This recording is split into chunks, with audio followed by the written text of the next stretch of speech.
నువ్వు అమ్మేసుకొని 22 లక్షలు వసూలు చేసి ఒక 30 లక్షలు వసూలు చేసి నువ్వు ఆల్రెడీ ఆన్లైన్లో పెట్టేసి ఏర పర్మిషన్ లేకుండా నాకు దొరుకుతా. మరి ఇప్పుడు అమ్మిన వాళ్ళు కొన్న వాళ్ళంతా రివర్స్ అవ్వలేదా? ఎందుకు అవుతురు అదే కదా మంట నా మీద.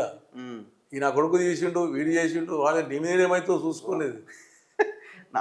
నా మీద నాకు ఇద్దరు గన్నులు ఇచ్చిర్రు. మరి సరే ఏమన్నా కానీ అని మేము రంగంలోకి దిగినాము. ఆయన ఒక్కడే కాదు కదా ఇప్పుడు నాకు శత్రువు, నాకు 100 మంది శత్రువులు ఉన్నా. నీ అసలు మంచి చేస్తే ఎవడేం భయపడాల్సిన అవసరం లేదు. దానికి సద్దాం కావాలంటే భయపడలేదు. సావుదా సద్దాం ఏమవుతుంది?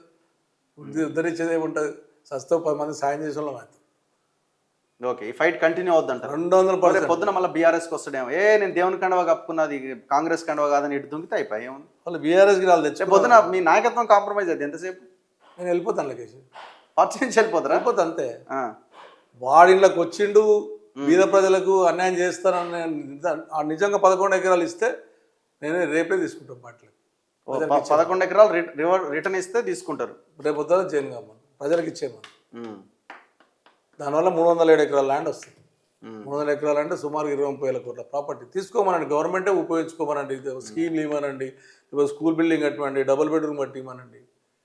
కానీ దొంగలను కాపాడుకుంటూ 11 ఎకరాల గరీబోళ్ళ 290 మంది ఇంట్లో నెలమట్టం చేస్తుంది పాప మహారాజు. అది పండుగ పూట పోయి, అది దసరా పూట పోయి ఏం పాపం చేసి దసరా. ఒకవేళ అరకెపూడి గాంధీ కనుక 11 ఎకరాలు ఇవ్వకుండా మీ పార్టీలోకి వస్తే మీరు పార్టీ నుంచి వెళ్ళిపోతారు. సత్యం ఉండే ఉండాలి, ఒక్క నిమిషం ఉండదు. అంతేనా?